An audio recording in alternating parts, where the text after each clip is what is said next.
RTI right to information act సమాచార హక్కు చట్టం 2005 దేనికోసం పనిచేస్తుంది? అసలు దీన్ని ఏ విధంగా అప్లై చేయాలి? దీనికి అర్హతలు ఏమిటి? దీని ద్వారా మనం ఎటువంటి సమాచారాన్ని పొందవచ్చు అనే అంశాలను తెలుసుకుందాం. ముందుగా ప్రజాస్వామ్యంలో ప్రజలే యజమానులు. మరి ఆ యజమానికి తన ఆస్తి గురించి, తన దేశం గురించి, దేశంలో జరుగుతున్నటువంటి వాటి గురించి తెలుసుకునేందుకు హక్కు ఉండకపోవడం అనేది చాలా అన్యాయం. మరి ఆ అన్యాయం నుంచి బయటపడేందుకు, ఆ హక్కును పొందేందుకు ఉపయోగపడేదే సమాచార హక్కు చట్టం 2005 అని చెప్పవచ్చు. మరి RTI right to information act అంటే ఏమిటి? దీని ద్వారా ఏ విధంగా మనం సమాచారాన్ని పొందవచ్చు అంటే, ప్రభుత్వ కార్యాలయాల నుంచి అధికారికంగా సమాచారాన్ని పొందే హక్కు.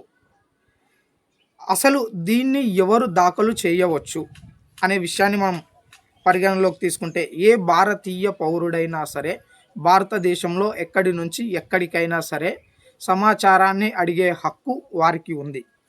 దీనికి వయసుతో కానీ, హోదాతో కానీ, చదువుతో కానీ ఎటువంటి సంబంధం అయితే లేదు.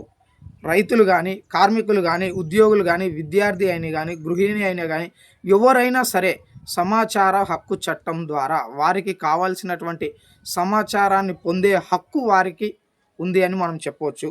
మరి ఈ సమాచార హక్కు చట్టం అనేది అసలు ఏ ఏ శాఖలకు సంబంధించి పనిచేస్తుంది అనే విషయాన్ని కూడా మనం పరిగణలోకి తీసుకోవాల్సి ఉంటుంది.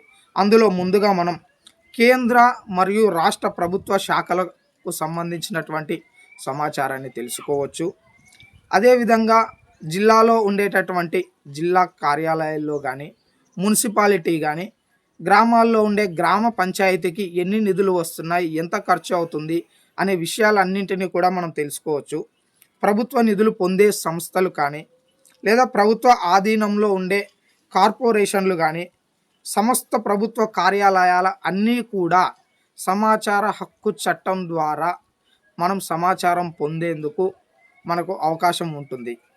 మరి ఇన్ని అవకాశాలు ఉన్నాయి కదా, మరి అసలు ఈ ఆర్టీఐని ఎలా దాఖలు చేయాలి అనే అంశాలను, అదేవిధంగా ఆర్టీఐ ద్వారా ఏమి తెలుసుకోవచ్చు? అసలు సమాచార హక్కు చట్టం ద్వారా మనం ఏం తెలుసుకోవచ్చు అంటే, ప్రభుత్వ పథకాల వివరాలు, ప్రభుత్వం నుంచి వస్తున్నటువంటి పథకాలు ఏమిటి, వాటికి ఎంత ఖర్చు అవుతుంది, తర్వాత రోడ్లు, భవనాలు అభివృద్ధికి సంబంధించినటువంటి ఖర్చుల గురించి, ఉద్యోగ నియామకాలు, ప్రమోషన్ల గురించి, భూమి లైసెన్సులు, అనుమతుల సమాచారం గురించి, పెండింగ్ ఫైళ్ళ గురించి, ఇలా అనేక రకాలుగా ఏ శాఖను తీసుకుంటే ఆ శాఖలో ఉండే విధి విధానాల గురించి, అక్కడి కార్యక్రమాల గురించి మనం సమాచార హక్కు చట్టం ద్వారా తెలుసుకోవచ్చు. ఆర్టీఐ మరి ఎలా దాఖలు చేయాలంటే, మనం సాధారణంగా ఇంగ్లీష్లో కానీ, తెలుగులో కానీ, సాధారణ వాడుక భాషలో కూడా దరఖాస్తు చేసుకోవచ్చు. దీన్ని ఎవరికి ఇవ్వాలి అంటే, పిఐఓ పబ్లిక్ ఇన్ఫర్మేషన్ ఆఫీసర్కు దాఖలు చేయాల్సి ఉంటుంది.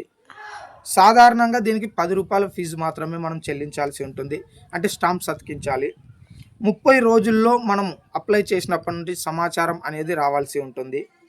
మరి దీనికి వారైతే సమాధానం ఇవ్వకపోతే, మనం పంపించినటువంటి ఈ సమాచార హక్కు చట్టం యొక్క ఏదైతే దరఖాస్తు ఉంటుందో ఆ దరఖాస్తుకు వాళ్ళు 30 రోజుల్లో మనకు సమాచారం ఇవ్వాలి.